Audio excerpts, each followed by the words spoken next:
Hello everyone, नमस्कार, आदाब, सत श्री अकाल। मैं आपका एजुकेटर सैयद शाहबाज दिल से स्वागत करता हूं हमारे एडुवर्ड्स चैनल पे।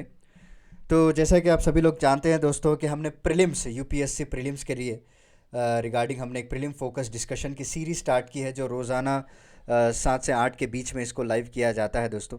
जो कि जितने भी इंपॉर्टेंट यूपीएससी के रिलेटेड हैं, सारे इंपॉर्टेंट पॉइंट्स मैं आपको डिस्कस करता हूं, जो रोज़ाना डेली डेली अपडेट होते हैं। डिफरेंट डिफरेंट न्यूज़ आर्टिकल्स हो गए, जैसे हिंदू, ओके, और हिंदुस्तान टाइम्स हो गया, या फिर आपको टाइम्स ऑफ इंडिया के आर्टिकल्स हम डिस्कस करते हैं, जो एग्जामिनेशन पॉइंट ऑफ व्यू से जानना ज़रूरी है। और आगे चलकर उसी में से कई सारे क्वेश्चंस जो है बनते हैं, और इन डिटेल मैं आपको पढ़ाता हूँ। ऐसा नहीं कि सिर्फ न्यूज़ डिस्कशन कर लिया और आगे बढ़ गए, वो क्यों आया, कैसा आया, सब कुछ हम डिस्कस करते हैं, राइट। तो बस आपका एक ही काम है कि आप हमारे चैनल को प्लीज़ लाइक, शेयर और सब्सक्राइब कर दीजिए, ओके। और नोटिफिकेशन बेल आइकॉन को भी ऑन कर लीजिएगा, ताकि जैसे ही मेरा वीडियो लाइव पे जाए तो आपको जो है नोटिफिकेशन मिल जाए, तो तुरंत आप देख सकते हैं। और रोज़ाना प्रैक्टिस भी कीजिएगा, आप रोज़ाना देखते रहिए, ताकि आपको एक ब्रीफ आइडिया मिलेगा। जब 1 मंथ आप कंप्लीट करेंगे तो आपके दिमाग में एक सर्टन जनरल नॉलेज या सर्टन करंट अफेयर्स का आइडिया आ जाएगा दोस्तों। आप इजीली कोई भी टेस्ट सीरीज़ अगर सॉल्व करेंगे तो उसको आप इजीली निकाल सकते हैं, राइट। तो उसी सीरीज़ को कंटिन्यू करते हुए आज का जो टॉपिक है, बहुत सारे इंपॉर्टेंट करंट अफेयर्स हो गया, रिलेटिव गवर्नमेंट पॉलिसीज़ देखेंगे आज हम। और कई तरह के सुप्रीम कोर्ट डिस्कशंस भी आ चुके हैं, वो भी हम पढ़ाऊँगा, डिमोनेटाइजेशन को लेकर, राइट। पर्सनालिटी इन न्यूज़ के बारे में आज हम पढ़ेंगे, जो प्लेसेस हैं न्यूज़ में जो इंपॉर्टेंट है, जानना ज़रूरी है, उसके लोकेशन के बारे में, उसके विवाद के बारे में, सब कुछ मैं आपको इस लेक्चर में बताऊंगा।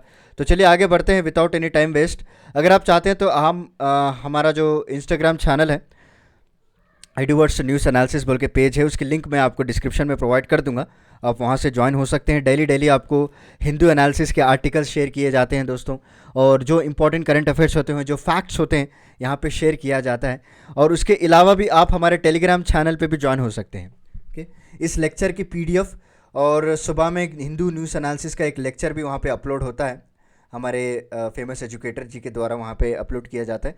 वो भी जो है पीडीएफ वहीं पे शेयर करते हैं, और मेरा आज का जो इस लेक्चर का पीडीएफ है वो वहाँ पे मैं अपलोड कर दूंगा, ताकि अगर आपको चाहते हैं, पढ़ना चाहते हैं पीडीएफ के ज़रिए से, तो वो आप वहाँ पे जाके पीडीएफ को डाउनलोड कर सकते हैं दोस्तों, राइट। तो चलिए शुरू करते हैं बिना किसी देरी के, और दोनों के लिंक जो है मैं डिस्क्रिप्शन में प्रोवाइड कर दूंगा दोस्तों, ठीक है। आप जो है डिस्क्रिप्शन में जाके दोनों को, चैनल को ज्वाइन कर लीजिएगा जल्दी फटाफट, राइट, ताकि आपको भी टाइम टू टाइम अपडेट मिलता रहे। तो पहला आर्टिकल आप यहाँ पे देख पा रहे हैं, टाइम्स ऑफ इंडिया का है। SMART programme launched for Ayurveda professional to boost R&D in Ayurveda, ठीक है। चलिए मैं थोड़ा इसको कलर चेंज कर लेता हूँ, ओके। तो रिसेंटली गवर्नमेंट ऑफ इंडिया ने एक स्मार्ट प्रोग्राम को लॉन्च किया है दोस्तों, for Ayurveda professional to boost R&D in Ayurveda. तो स्मार्ट प्रोग्राम एक्चुअली क्या होता है? So it will provide long term rejuvenating impact on research in the field of Ayurveda. और क्योंकि आप सभी लोग जानते हैं कि कई तरह का रिसर्च पोटेंशियल छुपा हुआ है हमारे आयुर्वेदिक टीचर्स के पास, जो कि हम लोग अंडर यूटिलाइज करते हैं दोस्तों, मतलब इसका प्रॉपरली यूटिलाइजेशन नहीं होता है। तो इसीलिए एक प्रॉपर स्मार्ट प्रोग्राम को लॉन्च किया गया, ताकि हम उसको आइडेंटिफाई कर पाएँ, सपोर्ट कर पाएँ और प्रमोट कर पाएँ। किस चीज़ को? रिसर्च आइडियाज़ को, ओके। सो रिसर्च आइडियाज़ को हम सपोर्ट प्रमोट कर पाएँ, उनके जो टैलेंट है उसको बाहर निकाल पाएँ। इन हेल्थ केयर रिसर्च की बात करें तो कौन से एरियाज़ में इंक्लूड किया गया है?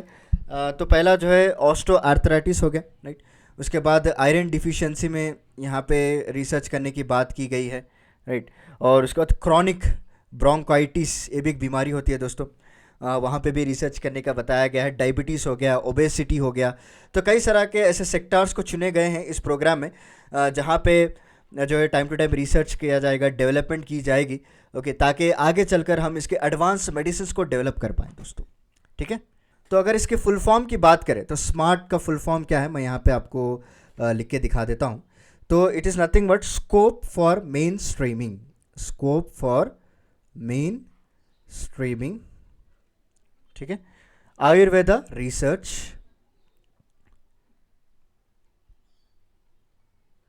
Ayurveda research in teaching professional दोस्तों, इन टीचिंग प्रोफेशनल्स, ठीक है। माफ़ कीजिएगा, मेरी थोड़ी राइटिंग ख़राब है, मैं जब भी पेन यूज़ करता हूँ पता नहीं मेरा राइटिंग क्यों ऐसा ख़राब हो जाता है, बट उम्मीद है कि आपको समझ में आ रहा होगा। मेरी आवाज़ भी आपको आ रही होगी कि scope of mainstreaming Ayurveda research in teaching professional programme है। इसका फुल फॉर्म भी आपको कभी कभार यूपीएससी के जो एमसीक्यू क्वेश्चंस होते हैं ना, वहाँ पे लोग पूछ लेते हैं दोस्तों। ओके, तो फुल फॉर्म भी आप इसको याद रख लीजिए, वेरी इंपॉर्टेंट स्कीम है इसकी। तो कौन से ऐसे 2 इंस्टीट्यूशंस हैं जिन्होंने मिलके इस प्रोग्राम को लॉन्च किया, वो भी जान लेना ज़रूरी है। एक नंबर 1 आपको आ गया NCISM, यानी इसका फुल फॉर्म है national commission for Indian system of medicine, याद रख लीजिए। Okay, national commission for Indian system of medicine एक है। और दूसरा कौन है दोस्तों? Central council for research in Ayurvedic medicine. कौन सा है? CCRAS जिसे हम कहते हैं। सो सेंट्रल काउंसिल फॉर, ठीक है, रिसर्च इन आयुर्वेदिक साइंस। तो इनके अंडर ये एक्चुअली ये सारे मिनिस्ट्री ऑफ आयुष के अंडर काम करते हैं। कौन से मिनिस्ट्री के अंदर आता है? मिनिस्ट्री ऑफ आयुष के अंडर ये सारे इंस्टीट्यूट वगैरह, काउंसिल वगैरह काम करते हैं। तो दोनों ने मिलकर इस स्मार्ट प्रोग्राम को लॉन्च किया है ताकि टीचिंग प्रोफेशनल के जो रिसर्च आइडियाज़ हैं उनको प्रमोट किया जाए, उनको सपोर्ट किया जाए और आइडेंटिफाई किया जाए दोस्तों। तो चलिए अभी थोड़ा मैं आयुर्वेदिक के बारे में थोड़ा बेसिक बता देता हूँ। उससे पहले जो मैंने डिस्कस किया वही लिखा हुआ है यहाँ, देखिए, to identify, support and promote innovative research ideas in health care. कौन से बीमारियाँ? अनीमिया को लेकर, आयरन डिफिशियंसी को लेकर, ओबेसिटी को लेकर, डायबिटीज़ हो गया, राइट, जनरलाइज्ड एंग्जाइटी डिसऑर्डर हो गया, और non alcoholic fatty liver disease हो गया दोस्तों, राइट। इस सारा का सारा अंडर इस प्रोग्राम के अंदर कवर किया जाता है, जो अभी मैंने आपसे डिस्कस भी किया है। ओके, तो चलिए आयुर्वेदा के बारे में आया है तो थोड़ा बहुत बेसिक्स भी मैं आपको बता देता हूँ जो एग्जामिनेशन पॉइंट ऑफ व्यू से इम्पॉर्टेंट है। तो चलिए थोड़ा बहुत आयुर्वेदिक के बारे में जान लेते हैं। देखिए, आयुर्वेदिक जानने से पहले मैं आपको थोड़ा आयुष के बारे में बता देता हूँ पहले, ठीक है, एक मिनट, राइट।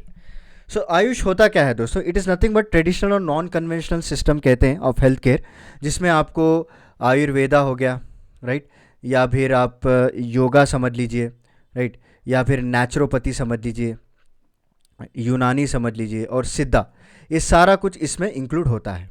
किस में इंक्लूड होता है? सारा कुछ आयुष में दोस्तों। ओके, और आयुष होता क्या है?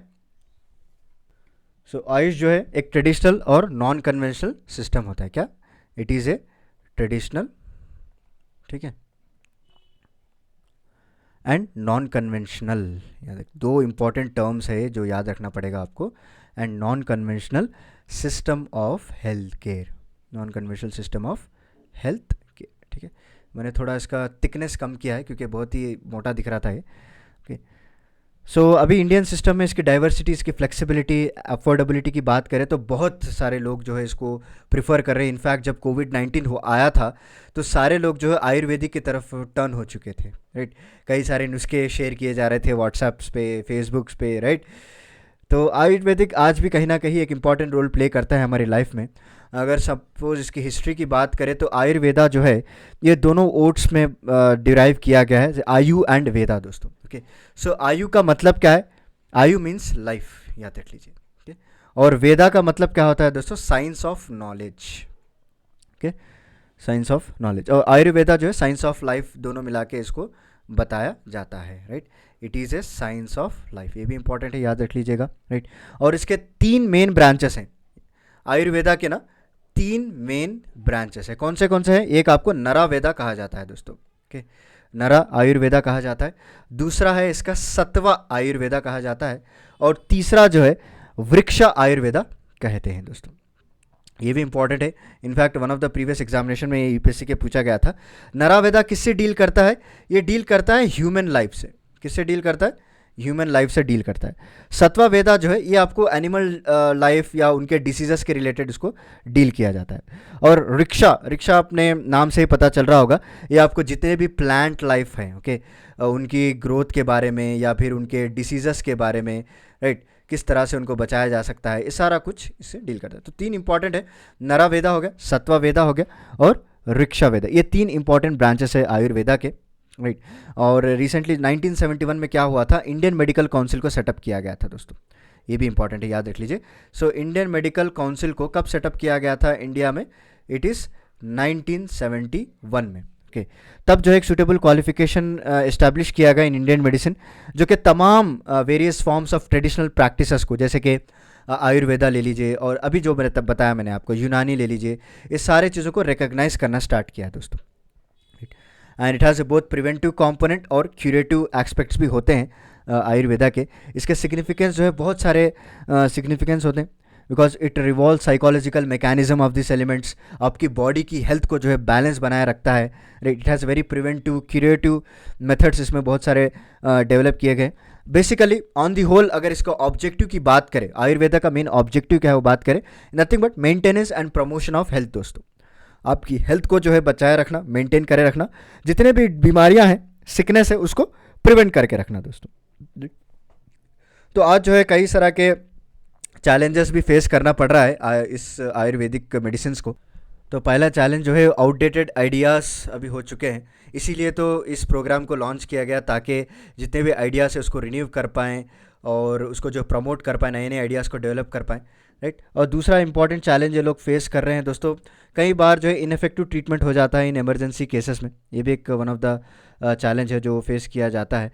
बट इस सारे चीज़ों को ओवरकम करने के लिए इस तरह के प्रोग्राम्स को डिज़ाइन किया गया ताकि आगे चलकर हम नए नए इनोवेटिव आइडियाज़ लेकर आए और आयुर्वेदिक मेडिसिन को दोबारा से हम एग्जिस्ट कर पाएँ दोस्तों प्रॉपरली, राइट। तो this is about basic overview about Ayurveda. उम्मीद है कि आपको छोटा बहुत आइडिया लगा होगा। क्या क्या की चैलेंजेस मैंने बताया, सिग्निफिकेंस इसका बताया मैंने, कौन से ब्रांचेस होते हैं वो भी मैंने आपको बताया, राइट। और आयुर्वेदा का वर्ड कहाँ से डिराइव किया गया, उससे पहले हमने डिस्कस किया आयुष के बारे में, आयुष में क्या क्या होते हैं वो भी मैंने आपको बता दिया, राइट। तो अभी कौन से इनिशिएटिव है जो गवर्नमेंट ली है for the development of Ayurveda की बात करें तो पहला हो गया नेशनल आयुष मिशन दोस्तों। उसके बाद आहार क्रांति मिशन को लाया गया और new portals on AYUSH sector, ये भी one of the important initiative है गवर्नमेंट का। उसके बाद ACCR portal and AYUSH Sanjeevani app, okay. So ये संजीवनी ऐप बहुत ही न्यूज़ में रहता है एक्चुअली, ओके। सो इसको भी लॉन्च किया गया है फॉर आयुर्वेदा ताकि आगे चलकर हम इसको और भी डेवलप कर पाए। This are the few initiatives from Ayurveda दोस्तों, ओके। तो चले आगे बढ़ते हैं, नेक्स्ट न्यूज़ की तरफ चलते हैं। नेक्स्ट इंपॉर्टेंट न्यूज़ है हमारे सुप्रीम कोर्ट अपहोल्ड्स डीमोनेटाइजेशन। एक बहुत ही लैंडमार्क जजमेंट हमारे सामने आया है दोस्तों। आप सभी लोग जानते हैं कि 8 नवंबर को, नॉट सेकंड, इट्स 8 नवंबर को 2016 में हमारे प्रधानमंत्री मोदी जी ने ये ऐलान किया था कि 2 नोट्स, ओके, 1000 और 500 के जो पुराने नोट्स हैं, 1000 और 500 नोट्स के जो पुराने, ये तो बहुत ही फेमस न्यूज़ है, इस पर कई सारे मूवीज़ भी बने हुए हैं, राइट। तो पब्लिक सर्कुलेशन यानी लीगल टेंडर नहीं रहेंगे, राइट। तो मेन प्राइमरी रीजंस तो आप सभी लोगों को पता है कि फेक करेंसी नोट्स हैं और रिड्यूस करने के लिए और उसको कर्ब करने के लिए, और जितना भी ब्लैक मनी जो स्टोर किया गया है उसको बाहर निकालने के लिए स्टेप लिया गया है। बट कितना ग्राउंड रियलिटी है वो आप सभी लोग जानते हैं, उस पर हम चर्चा नहीं करेंगे, हम एग्जामिनेशन पॉइंट ऑफ व्यू से बात करेंगे। तो रिसेंटली सुप्रीम कोर्ट का एक जजमेंट आया है कि उन्होंने डीमोनेटाइजेशन को अपहोल्ड किया है दोस्तों।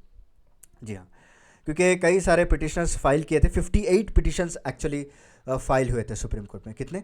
58 पिटिशंस, क्योंकि ये जो डिसीजन है सेंट्रल गवर्नमेंट की तरफ से लिया गया था, सेंट्रल गवर्नमेंट की तरफ से ये आवाज़ आई थी, ये अनाउंसमेंट आया था, राइट। तो कई तरह के पिटिशंस हैं, उन्होंने फाइल किया कि वेरियस एस्पेक्ट्स हैं। उन्होंने RBI एक्ट 1934, मैं लिख के बता देता हूँ आपको यहाँ पे, राइट, एक मिनट, चलिए। सो RBI का जो एक्ट है, वेरी इंपॉर्टेंट एक्ट जो होता है 1934 का, उसका जो सेक्शन 26 है उसका उल्लंघन किया गया है, इस तरह से बताया गया था दोस्तों, which was not followed. But उसको सुप्रीम कोर्ट ने अच्छे से जांच की और उनका ये कहना है कि जो सेंटर का नोटिफिकेशन है बहुत ही वैलिड है और टेस्ट ऑफ प्रोपोर्शनलिटी सेटिस्फाइड है दोस्तों।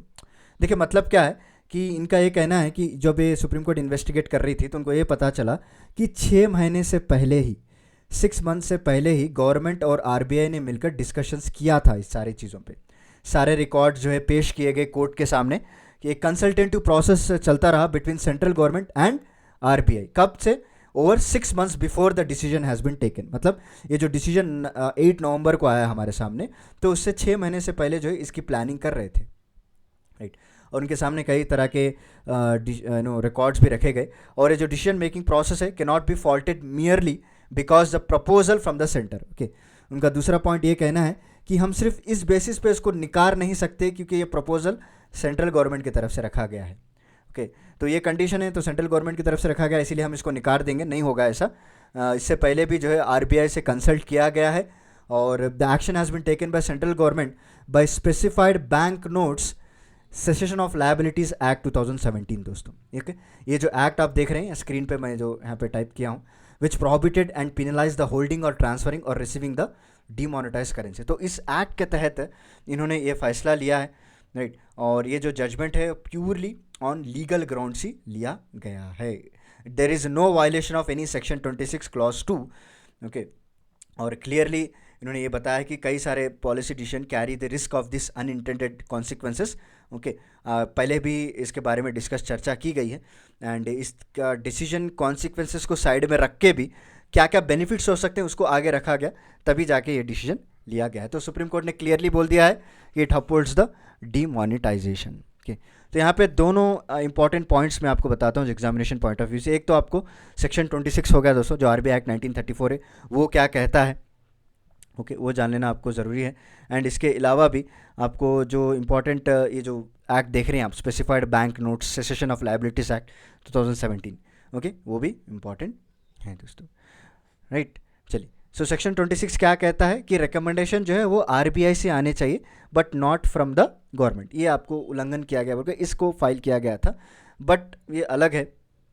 In this case, the government has advised the central bank following which will had a recommendation, right? दो कंसल्टेशन जब आरबीआई से हुआ था फरवरी 2016 में, ये प्रोसेस जो है बहुत ही कॉन्फिडेंशियल रखा गया था दोस्तों, right. And RBI not agree to the previous demonetisation decision, but फिर भी जो है इस तरह के कैरी आउट किए गए थे आगे चलकर, फिर बाद में मनाया गया, उनको सारे अग्रीमेंट साइन हुए थे, right? तो डिमोनेटाइजेशन का इफेक्ट की बात करें, देखिए किस तरह से ये चार्ट 1 चार्ट 2 मैं आपके सामने लेकर आया हूँ। तो cash to GDP ratio was back to normal even before the pandemic. तो उन्होंने अपने ग्राउंड्स रखे हैं कि क्या क्या इफेक्ट पड़ा है इकोनॉमिक से। तो उनका ये कहना है कि पैंडमिक से पहले ही हम लोग जो है वापस अपनी जीडीपी आ चुकी थी दोस्तों, ओके। यहाँ पे देख सकते हैं हम 2020-21 में क्या किस तरह से जीडीपी नीचे हुआ था, फिर again they have back to. Next chart अगर आप देखेंगे, tax performance post demonetization has been underwhelmingly even by government's own standards. So tax performance जिस तरह से देखा गया आफ्टर डिमोनेटाइजेशन की बात कर रहा हूँ मैं, ओके। किस तरह से प्रॉपरली जो है सब लोग टैक्स बनना शुरू कर दिए, जो भी ब्लैक मनी वो बाहर आया, इट्स भी ओवरवेलमिंग हो चुका था, राइट। नेक्स्ट चार्ट की बात करें तो GDP growth has fallen sharply since 2016। हाँ, जीडीपी पे थोड़ा इफेक्ट पड़ा है, उसके बाद पैंडमिक की वजह से भी वो एड ऑन हो चुका था, बट जीडीपी पे लॉट ऑफ इफेक्ट पड़ा है। Next, UPI transaction have seen the fastest growth in post demonetization phase. जी हाँ, यहाँ पे देख सकते हैं आप कि किस तरह से यूपीआई ट्रांजैक्शन बहुत फास्टली ग्रो हुआ है तब से ये डिमोनेटाइजेशन हुआ है। ये जो गूगल पे हो गया या फिर फ़ोन पे हो गया, पेटीएम हो गए, राइट। और ये जो ऐप भी लॉन्च हो गया था भीम, ये सारे यूपीआई ऐप्स हैं जो किस तरह से इनकी ग्रोथ हुई। यहाँ पे आप देख सकते हैं जो रेड कलर में इन्होंने दिखाया है, राइट। एट 2013 देवर नथिंग, ओके, कुछ भी नहीं था यूपीआई पेमेंट्स का, वहाँ पे सिर्फ कार्ड्स यूज़ किए जाते थे। धीरे धीरे धीरे 2019 में जो है यूपीआई पेमेंट इंक्रीज़ हो, 2020 में और इंक्रीज़ हो गया दोस्तों। एंड 2021 की बात करें अगस्त की, तो 6 लाख करोड़ से भी ज़्यादा the people were using this UPI payments in India. तो किस तरह से हमारा इंडिया एक डिजिटल इंडिया बन चुका है आफ्टर डिमोनेटाइजेशन, एक तरह का एक सक्सेस पॉइंट भी हम कंसिडर कर सकते हैं। तो चलिए आगे बढ़ते हैं, नेक्स्ट न्यूज़, इंपॉर्टेंट न्यूज़ देख लेते हैं। ये बहुत ही अजीब न्यूज़ निकल कर आई है दोस्तों, उसको भी जो है करंट अफेयर्स बना दिया गया है। वो एग्जामिनेशन पॉइंट ऑफ व्यू से इंपॉर्टेंट है तो पढ़ना ही पड़ेगा। एलॉन मस्क ने रिसेंटली ट्वीट किया है अपने वेट का लूजिंग का दोस्तों, कि 13.6 kg जो है उन्होंने लूज़ किया बिकॉज ऑफ ओलंपिक, ओके। कितने 13.5 kg उन्होंने लूज़ किया बिकॉज ऑफ ओलंपिक। तो अभी ये ओलंपिक जो है ये बहुत ही न्यूज़ में रहा है। ये ड्रग के बारे में क्या है, लोग जानना चाहते हैं कि क्यों इस तरह से, कैसा वेट लॉस में मदद करता है। क्योंकि आप सभी लोग जानते हैं हमारे इंडिया में कई सारे लोग ओबेसिटी के शिकार है, अपना वेट लॉस करना चाहते हैं, ओके। सोशल मीडिया प्लेटफॉर्म में सच एज टिकटॉक, सारा कुछ यहाँ पे इसको पब्लिसिटी मिल रही है। तो उसी ओलंपिक के बारे में मैं आज आपको बताऊंगा कि ये ड्रग क्या है, किस तरह से ये बॉडी पे इफेक्ट करता है, जानते हैं। चलिए देखिए, ओलंपिक जो है ये बेसिकली एंटी डायबिटिक मेडिसिन है दोस्तों, ओके। एंटी डायबिटिक मेडिसिन का नाम ओलंपिक रखा है। इसके अलावा भी आपको डिफरेंट डिफरेंट ब्रांड्स देखने को मिलेंगे, जैसे उन्होंने दिया वीगोवी या फिर राइबलसस, ये तरह तरह के ब्रांड्स हैं। ये एक्चुअली नॉट इंडियन ब्रांड्स, ये आपको दानिश यानी डच में वहाँ के जो दानिश फार्मास्यूटिकल्स हैं उन्होंने इसको डेवलप किया है दोस्तों। जो कंपनी का नाम है नोवो नॉर्डिस्क, ओके। ताकि हम जितने भी टाइप 2 डायबिटीज़ हैं उसको हम ट्रीट कर पाएँ। तो उसको ट्रीट करने के लिए एक ओलंपिक नाम का ड्रग जो है ये डिज़ाइन किया गया। उसको हम सेमाग्लूटाइड भी कहते हैं। क्या कहते हैं? सेमाग्लूटाइड भी कहा जाता है। नथिंग बट ये ग्लूकोजन पेप्टाइड 1 रिसेप्टर है दोस्तों। ये क्या करता है, ये आपको सिक्रीशन ऑफ इंसुलिन को इंक्रीज कर देता है दोस्तों। जब इंसुलिन का सिक्रेशन ज़्यादा हो जाता है बॉडी में, ये आपके ब्लड शुगर लेवल्स को डिक्रीज कर देता है, ठीक है। After a meal while reducing the production of glucagon, glucagon का मतलब क्या है, वो हमेशा जो है आपके ब्लड शुगर को बढ़ाता ही रहता है। जब भी इंसुलिन हम इंजेक्ट करेंगे तो उसका फंक्शन ये होता है कि वो ब्लड शुगर लेवल्स को डिक्रीज करे, राइट। तो उसी तरह का एक फार्मूला यहाँ पे यूज़ किया गया ओजम्पिक ड्रग में। तो besides regulating this glucose level, इसका एक और भी काम है, जैसे कि वेट लॉस करना, okay, lower the risk of hypoglycaemia and improve heart health and kidney functions. But इस तरह की कोई भी ड्रग जो है अभी इंडिया में अप्रूव नहीं हुई है, ओके। डीसीजीआई के द्वारा कोई भी इस तरह की ड्रग अप्रूव नहीं किया गया है, ये जस्ट अभी फॉरेन में चल रहा है दोस्तों, ओजम्पिक ड्रग। देखिए याद रख लीजिए, इसके इंपॉर्टेंट पॉइंट्स हैं, इसको हम क्या कहते हैं वो भी इंपॉर्टेंट है, सेमाग्लूटाइड दोस्तों। क्या कहते हैं हम? सेमाग्लूटाइड। सो यूपीएससी एमसीक्यूज में पूछ सकते हैं कि Ozempic drug is also known as semaglutide, और ये किसके लिए यूज़ किया जाता है वो भी याद रख लीजिए। It will use for type 2 diabetics. किसके लिए यूज़ किया जाता है? टाइप 2 डायबिटिक्स के लिए इस्तेमाल किया जाता है दोस्तों। अभी तक ऐसा कोई ड्रग इंडिया में अप्रूव नहीं हुआ है। जस्ट अभी ये वायरल हुई है न्यूज़ की ओजम्पिक ड्रग के बारे में, तो जान लेना इंपॉर्टेंट है, कहीं से भी क्वेश्चन आ सकते हैं एग्जामिनेशन के लिए, तो इसलिए मैंने सोचा कि इसको भी इंक्लूड कर देते हैं। तो चलिए नेक्स्ट है हमारा न्यूज़, क्रिप्टो अवेयरनेस कैंपेन। देखिए रिसेंटली एक न्यूज़ निकल कर आई थी कि आईईपीएफ वाले, यानी investor education and protection fund वाले, उन्होंने एक आउटरीच प्रोग्राम को लॉन्च किया है to create awareness of crypto currency and online gaming दोस्तों, ताकि क्रिप्टो करेंसीज के बारे में ये लोग अवेयरनेस जगा सकें, ओके। एक आउटरीच प्रोग्राम, आउटरीच का मतलब ये होता है कि कोई भी इंडिविजुअल के द्वारा कोई एफर्ट किया गया हो या फिर कोई ऑर्गेनाइजेशन के द्वारा कोई एफर्ट किया गया हो, ताकि किसी चीज़ को या किसी और ऑर्गेनाइजेशन को ये लोग प्रमोट कर पाएँ या फिर उसके बारे में ये लोग अवेयरनेस दिलवा पाएँ दोस्तों, राइट। इसे कहते हैं आउटरीच प्रोग्राम, ठीक है। ये बेसिक चीज़ है, याद रखना ज़रूरी है आपको। कोई क्वेश्चन कर ले सडनली तो आप जो है ब्लैंक ना हो जाए, तो इसलिए मैं छोटे छोटे चीज़ों को भी अच्छे से आपको समझा रहा हूँ। तो the investor education protection fund will launch outreach program soon, अभी लॉन्च नहीं किया, तो आने वाले दिनों में लॉन्च करेंगे, ताकि क्रिप्टो करेंसी और ऑनलाइन गेमिंग के बारे में अवेयरनेस फैला सके दोस्तों। तो इसका थोड़ा बहुत जान लेते हैं, इन्वेस्टर एजुकेशन प्रोटेक्शन फंड होता क्या है। ये एक्चुअली आईईपीएफ अथॉरिटी है जो कि सेटअप की गई थी 2016 में, ओके। 2016 में इसको सेटअप किया गया था under section 125 of companies act 2013, उसके अंदर सेटअप किया गया था। और कौन सी मिनिस्ट्री के अंदर आता है दोस्तों? It will come under the ministry of corporate affairs, okay. Ministry of corporate affairs के अंडर ये लोग हैंडल करते हैं आईईपीएफ को, investor education and protection fund. तो देखते हैं आगे चलकर किस तरह से इस क्रिप्टो करेंसी का अवेयरनेस प्रोग्राम लॉन्च करते हैं और ऑनलाइन गेमिंग के बारे में किस तरह से रेगुलेशंस लेकर आते हैं, वो सारा कुछ हम देखेंगे। अगर इसके ऊपर कोई भी न्यूज़ डेवलप होती है तो डेफिनेटली मैं उसके ऊपर भी अब लेक्चर लेकर आऊँगा। बट थोड़ा बहुत मैं यहाँ पे आपको क्रिप्टो करेंसीज के बारे में बताना चाहता हूँ दोस्तों, कि व्हाट इज़ क्रिप्टो करेंसी और इंडिया में क्या क्या इसके लिए रेगुलेशंस है, वो भी जान लेना इंपॉर्टेंट है। देखिए it's nothing but it's A digital currency, ठीक है। डिजिटल करेंसी समझ लीजिए, या फिर आप उसे वर्चुअल करेंसी भी कह सकते हैं दोस्तों, ओके। जो आपके हाथ में तो नहीं आएगी, बट आप सिस्टम्स पे देख पाएंगे उसको, उस करेंसी को, right. So in which transactions are verified and recorded, maintained by, किस तरह से मेंटेन किया जाता है सारे ट्रांजैक्शन को? एक डिसेंट्रलाइज्ड सिस्टम में रखा जाता है। इसका ना कोई सेंट्रल बैंक होता है, आरबीआई जैसा होती है, हमारे बैंकों पर निगाह रखती है, नज़र रखती है, तो इस पर कोई नज़र रखने वाला नहीं होता है दोस्तों, राइट। कोई सेंट्रलाइज्ड अथॉरिटी नहीं होती है, कोई भी एक्सेस कर सकता है, कोई भी चेंज कर सकता है, right. So crypto currency is a part of blockchain technology. Blockchain technology के बारे में मैंने पूरा विस्तार से आपको मेरे प्रीवियस लेक्चर में बताया है। उसके लिए हमने आज एक एमसीक्यू क्वेश्चन भी रखा है, देखते हैं कितने लोग आंसर कर पाएंगे मेरा एमसीक्यू क्वेश्चन, जो अभी इस लेक्चर के एंड में आएगा, जो ब्लॉकचेन से ही रिलेटेड है, ठीक है। तो ब्लॉकचेन टेक्नोलॉजी यूज़ करके इसको मेंटेन किया जाता है, कोई भी एक्सेस कर सकते हैं दोस्तों इसको। तो इंडिया में इसका किस तरह का एवोल्यूशन हुआ है, ये थोड़ा मैं आपको आइडिया दे देता हूँ। उसके बाद हम थ्रेट्स के बारे में भी बात कर लेंगे कि किस तरह से होता है, क्या क्या नुकसान है इसकी वजह से। देखिए 2013 में आरबीआई ने कॉशन कर दिया था सारे लोगों को कि ये क्रिप्टो करेंसी से बचे रहना, जो भी इन्वेस्टर्स हैं, जो भी यूज़र्स हैं इसमें इन्वेस्ट कर रहे हैं, क्योंकि ये डिसेंट्रलाइज है, कभी भी आपका पैसा डुबा सकता है दोस्तों, राइट। कोई भी एक्सेस करके आपका पैसा लेके जा सकता है। फिर 2018 में जो है आरबीआई ने एक सर्कुलर पास किया था, जब से जो है बहुत ही सुर्खियों में रहा है ये न्यूज़। आरबीआई का कहना है कि it will barred all the banks and other financial institution from dealing with the crypto currencies, okay.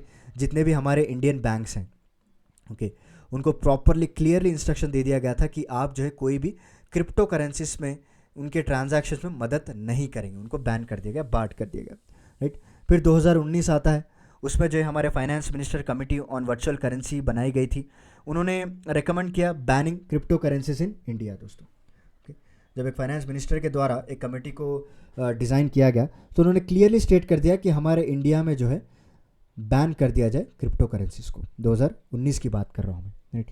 फिर दोबारा थोड़े बाद एक रेगुलेशन बिल लाया गया जिसे हम कहते हैं banning of crypto currency and regulation of official digital currency. क्या कहते हैं इस बिल का नाम?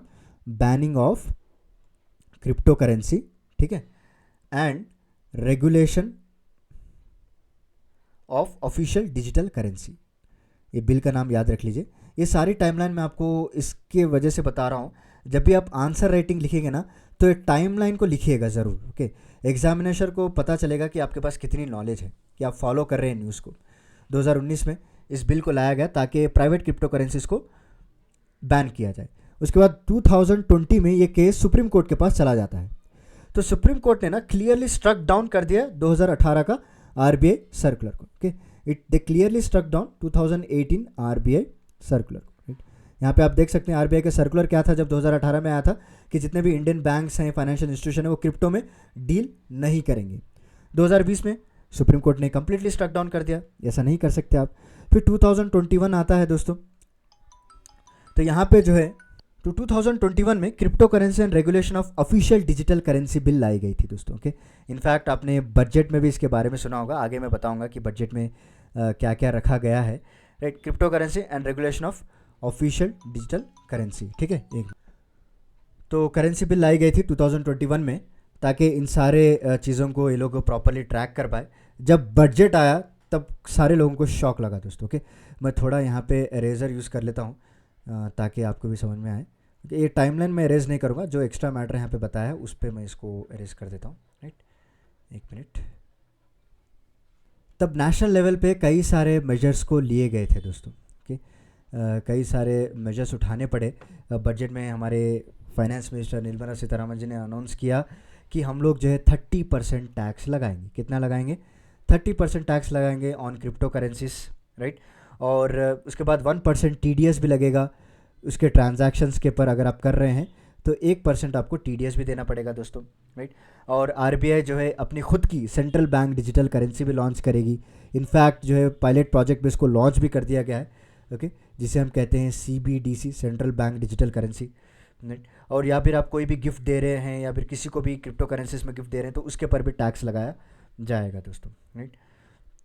तो ये तरह तरह के मेजर्स यहाँ पे लिए गए हैं और आगे चलकर देखते हैं कि क्या इसका इम्पैक्ट पड़ेगा और कितना एक ग्राउंड रियलिटी में सही होगी। और आरबीआई का जो पायलट प्रोजेक्ट है सेंट्रल बैंक डिजिटल करेंसी, वो कितना चलेगी आगे चलकर, किस तरह से रिस्पांस रहेगा, उस पर भी वीडियो मैं ज़रूर बनाऊंगा आगे चलकर उस पर रिसर्च करके। तो this is a basic idea, brief idea about the crypto currency. और ये टाइमलाइन को ज़रूर अच्छे से याद रख लीजिए दोस्तों। जो टाइमलाइन मैंने बताया 2013 से शुरुआत हुआ था 2021 में, उसके बाद बजट आया हमारे पास, राइट।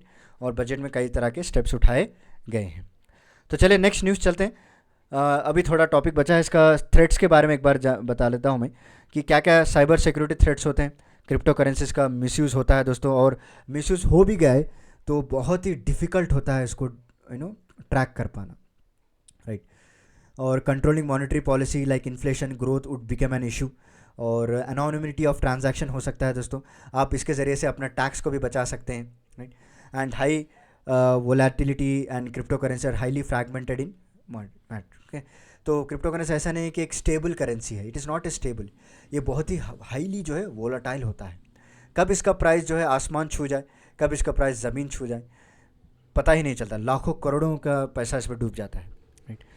तो मेन क्वेश्चन भी मैंने आपके लिए डिज़ाइन किया है, सो देख लीजिए। While virtual currency offer many opportunity, they also pose some serious threats. क्या क्या थ्रेट्स है उसके बारे में आपको लिखना है, राइट। तो इंट्रोडक्शन में आप जो है इसका what are the crypto currency, कैसे काम करते हैं, वो सब कुछ बता सकते हैं। बॉडी ऑफ द आंसर में आप जो इसके थ्रेट्स के बारे में लिखिए, जैसे कि मिसयूज़ हो सकता है, अभी मैंने आपको एक थ्रेट बताया, राइट। और कंट्रोलिंग मॉनिटरिंग पॉलिसी बहुत ही डिफ़िकल्ट होता है दोस्तों इसकी वजह से। और उसके बाद जियो पॉलिटिकल इशूज़ भी हो सकते हैं, ये भी आप मुद्दा लिखिएगा इसमें, right. And volatile, highly volatile है, जो मैंने पॉइंट बताया आपको, हाईली वोलेटाइल, उसके बारे में आप थोड़ा बहुत एलॉब्रेशन लिख सकते हैं, राइट। और आपको पता है एल सल्वाडोर एक कंट्री है जिन्होंने बिटकॉइन को जो है लीगल टेंडर करार कर दिया, okay. So bitcoin is a legal tender है वहाँ पे, राइट। और एल सल्वाडोर पहली कंट्री है जिन्होंने बिटकॉइन सिटी भी बनाई है, याद रख लीजिए, बिटकॉइन सिटी भी बनाई है। तो एक तरफ आप इस तरह के थ्रेड्स भी लिख सकते हैं, और दूसरी तरफ ये जो कंट्री एक्सेप्ट कर रहे हैं bitcoin as a legal tender, उनके बारे में भी आप थोड़ा बहुत कमेंट रोशनी डाल सकते हैं, राइट। तो चलिए नेक्स्ट हमारा इंपॉर्टेंट करंट अफेयर है लुम्पी प्रो वैक्सीनेट। तो रिसेंटली क्या हुआ, अग्री इनोवेट इंडिया जो कि एक आर्म है ministry of agriculture research education का, तो उन्होंने एक वैक्सीन को जिसका नाम है लुम्पी प्रो वैक्सीनेट को अप्रूव कर दिया दोस्तों प्रोडक्शन के लिए। कि यहाँ पे देख सकते हैं आप, उन्हीं के वेबसाइट का मैंने आर्टिकल आपसे शेयर किया है, अग्री इनोवेट, जिन्होंने क्लियरली यहाँ पे लिखा हुआ है किस तरह की वैक्सीन है, ये क्या क्या है, सारा कुछ मैं आपको बताऊँगा। तो चलिए आगे बढ़ते हैं। सो अग्री इनोवेट इंडिया लिमिटेड जो कि कमर्शियल आर्म है मिनिस्ट्री ऑफ एग्रीकल्चर का, और फार्मर्स वेलफेयर दोनों ने मिलकर नॉन एक्सक्लूसिव राइट्स को ग्रांट कर दिया for commercial production of लुम्पी provoke दोस्तों, ओके।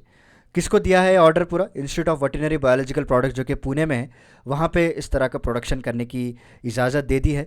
और ICAR आप सभी लोग जानते हैं, बहुत ही फेमस, बहुत ही इंपॉर्टेंट ऑर्गेनाइजेशन है हमारे इंडिया का, जो कि Indian council of agriculture research, इन्होंने एक वैक्सीन को डेवलप किया है फॉर लम्पी स्किन डिसीज़ दोस्तों, फॉर लम्पी स्किन डिसीज़। यहाँ पे आप इमेज में देख सकते हैं किस तरह के काउस जो है इस डिसीज़ पे अफेक्ट हो रहे हैं दोस्तों, मतलब पूरी बॉडी पे, पूरे स्किन पे इन लोगों को इस तरह का डिसीज़ अफेक्ट कर दिया जा रहा है। इसकी वजह से कई सारे काउस जो है मर गए हैं। तो लंपी स्किन डिसीज़ क्या होता है ये आपको मैं बता देता हूँ। उससे पहले हम थोड़ा जो है ये लंपी प्रोवैक वैक्सीन के बारे में जान लेते हैं, जो इन्होंने डेवलप किया है। एक one of the LSDV specific antibodies और सेल मीडिएटेड इम्यून रिस्पॉन्स है दोस्तों, okay. The vaccine is use for prophylactic immunisation of animals against lumpy skin disease, okay. और वैक्सीन जो है होमोलोगस लाइव एक्टिवेटेड वैक्सीन है दोस्तों। ये लाइव एक्टिवेटेड वैक्सीन होता क्या है ये मैं आपको आगे बताऊंगा, right. And it is this virus is genetically similar to goat pox और शीप पॉक्स। आपने देखा होगा कई साल पहले गोट पॉक्स हुआ था, और शीप पॉक्स में भी इस तरह के डॉटेड लाइंस पिंपल्स की तरह आ गए थे स्किन्स पे। तो उसी तरह का एक जेनेटिकली सिमिलर है इस डिसीज़ का नाम भी। और ये ज़्यादातर आपको फ्लाइज, मस्कीटोज काटने की वजह से, उनके ज़रिए से जो है फैलती है दोस्तों ये बीमारी, राइट। तो रही बात अभी लंपी स्किन डिसीज़ की, राइट। तो एक वायरल डिसीज़ कहा जाता है, इन वाटर बफेलोस में, कैटिल में ज़्यादातर इसको पाया जाता है दोस्तों। तो याद रख लीजिए, तो एग्जाम में आपको पूछा जा सकता है कि लंपी जो है एक बैक्टीरियल डिसीज़ है या वायरल डिसीज़ है, तो उसका जो करेक्ट आंसर है वो वायरल डिसीज़ है दोस्तों, ओके। ये ज़्यादातर आपको किस में होता है, किसी कैटिल में हो गया, या फिर वाटर बफेलोस जो होते हैं वहाँ पे आपको इस तरह के डिसीज़ को देखने को मिलता है, राइट। और इंक्यूबेशन पीरियड इसका 28 डेज़ होता है दोस्तों, यानी काटने के बाद 28 डेज़ के अंदर इस तरह के सिम्टम्स जो है डेवलप होने लगते हैं। एंड हेवीली जो है एनिमल हेल्थ के ऊपर इस पर ज़्यादातर इम्पैक्ट होता है, right? और जैसा मैंने कहा कि किस तरह से इन्फेक्ट होते हैं, बाय ब्लड फीडिंग एंथ्रोपॉड वेक्टर्स हो गया, मस्कीटोज, फ्लाइज के काटने की वजह से या टिक्स के काटने की वजह से ये इन्फेक्ट हो जाते हैं दोस्तों। और पहली बार इसका जो लंपी स्किन डिसीज़ है वो ज़ाम्बिया में देखा गया था। कहाँ पे देखा गया था? एक अफ्रीकन कंट्री है ज़ाम्बिया, 1929 में इसको ऑब्जर्व किया गया था। दोस्तों बहुत ही पुरानी डिसीज़ है स्किन डिसीज़, जो फर्स्ट वहाँ पे एपिडेमिक हो गया था उस तरफ, ओके। और प्राइमरली ये इंसेक्ट्स के काटने की वजह से होता है।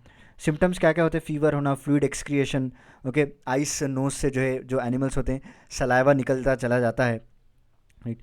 और एनिमल्स खाना पीना सब कुछ बंद कर देते हैं दोस्तों, ओके, क्योंकि उनको चीविंग में प्रॉब्लम हो जाती है, वो सीधा चाब नहीं सकते, ओके। जो भी घास है वो खाना चाहते हैं तो चाब नहीं सकते, चीविंग प्रॉब्लम होता है दोस्तों। इसीलिए इनके मिल्क प्रोडक्शन में भी डिक्रीज़ हो जाती है, क्योंकि जब कोई बफेलो काऊ अगर कुछ खाता नहीं है तो उसका मिल्क प्रोडक्शन कहाँ से होगा? मिल्क प्रोडक्शन में भी डिक्रीज़ हो जाती है, राइट।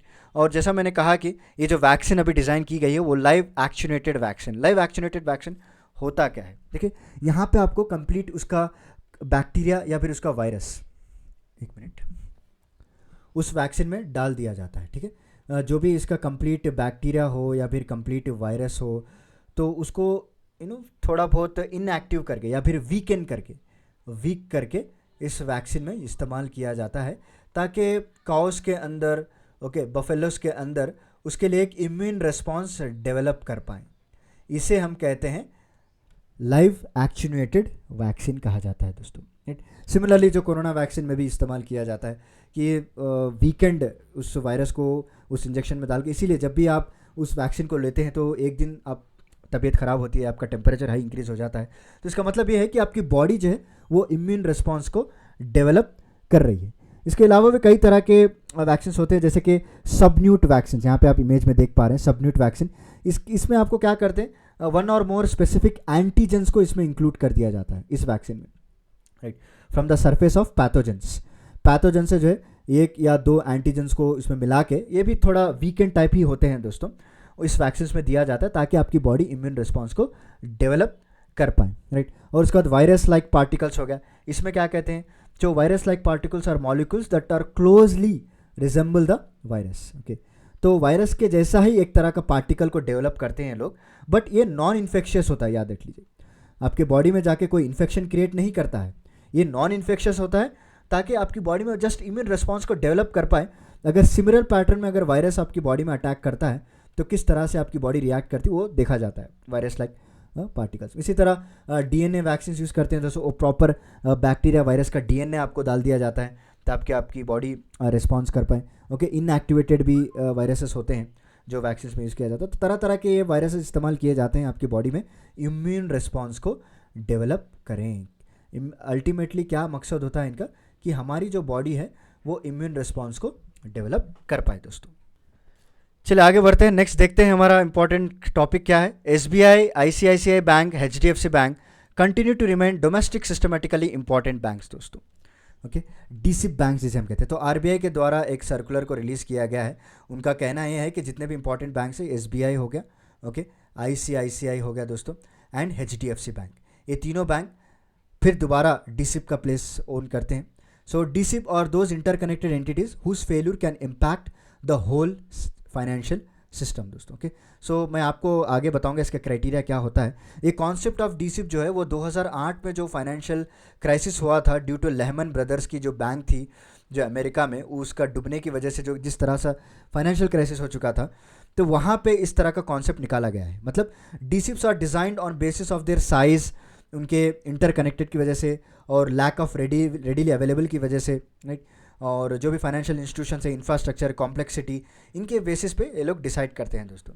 अगर इन तीनों में से भी कोई भी एक बैंक अगर डूब जाए, दिवाला निकल जाए, तो सारे फाइनेंशियल सिस्टम पे ही इफेक्ट पड़ने वाला है। तो इसीलिए ये लोग बहुत ही देख समझ के इस बैंक का क्राइटेरिया को डिसाइड करते हैं, बिकॉज एसबीआई और आईसीआईसीआई, एचडीएफसी बैंक एक इंपॉर्टेंट रोल प्ले करते हैं दोस्तों हमारे फाइनेंशियल सिस्टम पे, राइट। एंड यहाँ पे अगर आपको देखेंगे तो कोई भी बैंक अगर डीसिप का कैटेगरी उसका जानना लेना चाहती है, तो वहाँ पे जो है उनको पास ऐसे एसेट्स होने चाहिए जो 2% से ज़्यादा हो नेशनल जीडीपी से अगर कंपेयर करेंगे, ठीक। इनके पास जो डिपॉजिट्स हो, जो सेविंग्स हो, जो भी एसेट्स हो, पूरा मिला के 2% must be greater than, at least 2% greater than national GDP. और पहली बार इस तरह का फ्रेमवर्क हमारे इंडिया में लाया गया था 2014 में दोस्तों।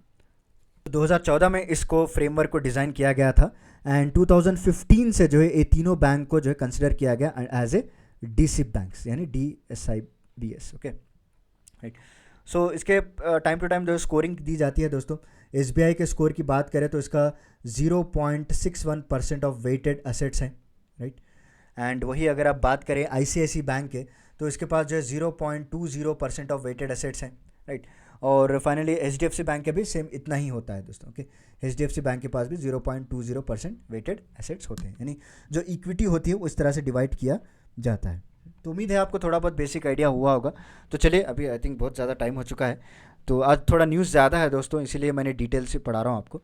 नेक्स्ट आरबीआई की न्यूज़ निकल कर आ रही है, Utkarsh 2.0, Reserve Bank of India's medium strategy framework Utkarsh 2.0 for period 2023 to 2025 launch किया गया है दोस्तों।